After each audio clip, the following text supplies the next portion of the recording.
പ്രതിസന്ധി ഘട്ടങ്ങളിൽ ഒരുമിച്ച് നിൽക്കാനുള്ള കഴിവാണ് ദക്ഷിണ മേഖലയുടെ കരുത്തെന്ന് മുഖ്യമന്ത്രി വി. ഡി. സതീശൻ ദക്ഷിണ മേഖലാ കൗൺസിലിന്റെ 31ാം യോഗത്തിൽ മുഖ്യമന്ത്രി പറഞ്ഞു. കൊതുകുജന്യ രോഗങ്ങൾ പ്രതിരോധിക്കുന്നതിനും പകർച്ചവ്യാധികൾ തടയുന്നതിനും സമൂഹത്തിന്റെ പൂർണ്ണ പങ്കാളിത്തവും ജാഗ്രതയും അനിവാര്യമെന്ന് ആരോഗ്യമന്ത്രി കെ. മുരളീധരൻ. സംസ്ഥാനത്തെ 50 ബഡ്ജറ്റ് സ്കൂളുകളെ മോഡൽ സ്കൂളുകളായി ഉയർത്തുമെന്ന് മന്ത്രി കെ. എം. ഷാജി. വിനോദസഞ്ചാര വകുപ്പിന്റെ ഓണം ട്രേഡ് ഫെയർ നാളെ മുതൽ തിരുവനന്തപുരം കനകക്കുന്നിൽ മന്ത്രി പി. സി. വിശ്വനാഥ് ഉദ്ഘാടനം ചെയ്യും.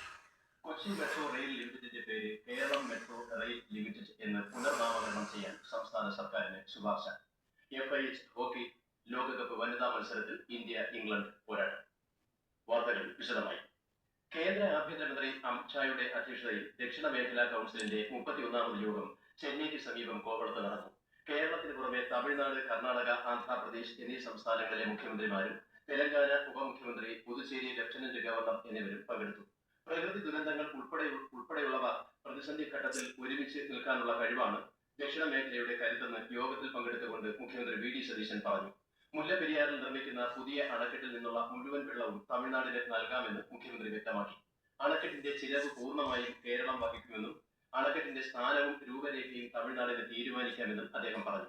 തമിഴ്നാട് മുഖ്യമന്ത്രി ജോസഫ് വിജയുമായി ശ്രീ വി. ഡി. സതീശൻ കൂടിക്കാഴ്ച നടത്തി. കൊതുകുജന്യ രോഗങ്ങൾ പ്രതിരോധിക്കുന്നതിനും പകർച്ചവ്യാധികൾ തടയുന്നതിനും സമൂഹത്തിന്റെ പൂർണ്ണ പങ്കാളിത്തവും ജാഗ്രതയും അനിവാര്യമാണെന്ന് ആരോഗ്യമന്ത്രി കെ. മുരളീധരൻ. ലോക കൊതുക് ദിനത്തിന്റെ സംസ്ഥാനതല ഉദ്ഘാടനം തിരുവനന്തപുരത്ത് നിർവഹിക്കുകയായിരുന്നു അദ്ദേഹം. ആരോഗ്യ വകുപ്പിന്റെയും തദ്ദേശ സ്വയംഭരണ സ്ഥാപനങ്ങളുടെയും നേതൃത്വത്തിൽ നടക്കുന്ന രോഗപ്രതിരോധ പ്രവർത്തനങ്ങളിൽ ജനങ്ങൾ പൂർണ്ണമായും സഹകരിക്കണമെന്ന് മന്ത്രി അഭ്യർത്ഥിച്ചു. പ്രത്യേക പരിഗണന അർഹിക്കുന്ന കുട്ടികളുടെ ഉന്നമനത്തിനായി സംസ്ഥാനത്തെ 50 ബഡ്ജറ്റ് സ്കൂളുകളെ മോഡൽ ബഡ്ജറ്റ് സ്കൂളുകളായി ഉയർത്തുമെന്ന് മന്ത്രി കെ. എം. ഷാജി.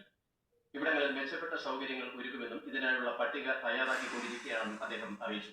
കുടുംബശ്രീയുടെ ആഭിമുഖ്യത്തിൽ ശ്രീനാരായണ ഗുരു സാംസ്കാരിക കേന്ദ്രത്തിൽ സംഘടിപ്പിച്ച ബഡ്ജറ്റ് കോൺക്ലേവ് ഉദ്ഘാടനം ചെയ്യുകയായിരുന്നു മന്ത്രി.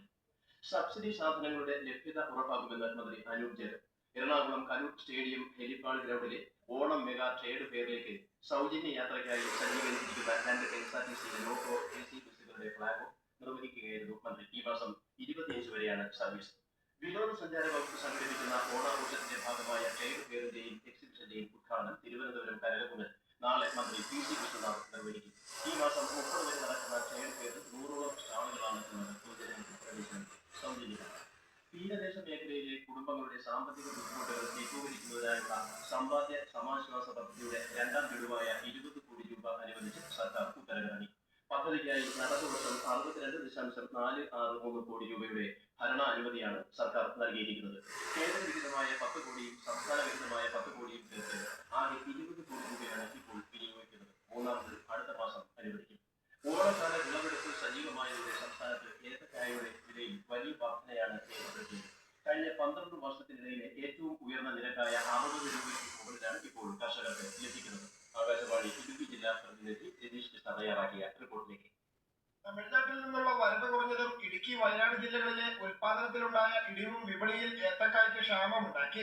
ലഭ്യത കുറഞ്ഞതോടെ കഴിഞ്ഞ 12 വർഷത്തിനിടയിലെ ഏറ്റവും ഉയർന്ന വിലയാണ് കർഷകർക്ക് ഇപ്പോൾ ലഭിക്കുന്നത്. ഒരാഴ്ചക്കിടെ വില ഇരട്ടിയോളം വർദ്ധിച്ച് കമ്പോളത്തിൽ ഏത്തക്കായ്ക്കും പഴത്തിനും 80 രൂപയ്ക്ക് മുകളിലായി. കർഷകരിൽ നിന്ന് മൊത്ത വ്യാപാരികൾ 60 മുതൽ 70 രൂപ നിരക്കിലാണ് നിലവിൽ ഏത്തക്കായ സംഭരിക്കുന്നത്. കൊല്ലം നഗരത്തിൽ നടപ്പാക്കുന്ന വിവിധ വിനോദസഞ്ചാര കേന്ദ്ര വികസന പദ്ധതികളുടെ പുരോഗതി കേന്ദ്ര സഹമന്ത്രി സുരേഷ് ഗോപി വിലയിരുത്തി. അഷ്ടമുടി ജൈവ വൈവിധ്യ മേഖലയുമായി ബന്ധപ്പെട്ട നിർമ്മാണ മേഖലകൾ അദ്ദേഹം സന്ദർശിച്ചു. പുനർജനി സാംസ്കാരിക കേന്ദ്രം, ജൈവ വൈവിധ്യ പൈതൃക മേഖല, കുട്ടികളുടെ പാർക്ക് എന്നിവയുടെ നിർമ്മാണ പുരോഗതിയും കേന്ദ്ര സഹമന്ത്രി വിലയിരുത്തി. ശിവഗിരി സർക്കിട്ടുമായും ശാന്തിഗിരി ആശ്രമത്തിന്റെ പ്രസാദ് പദ്ധതിയുമായും ബന്ധപ്പെട്ട അവലോകന യോഗവും നടന്നു.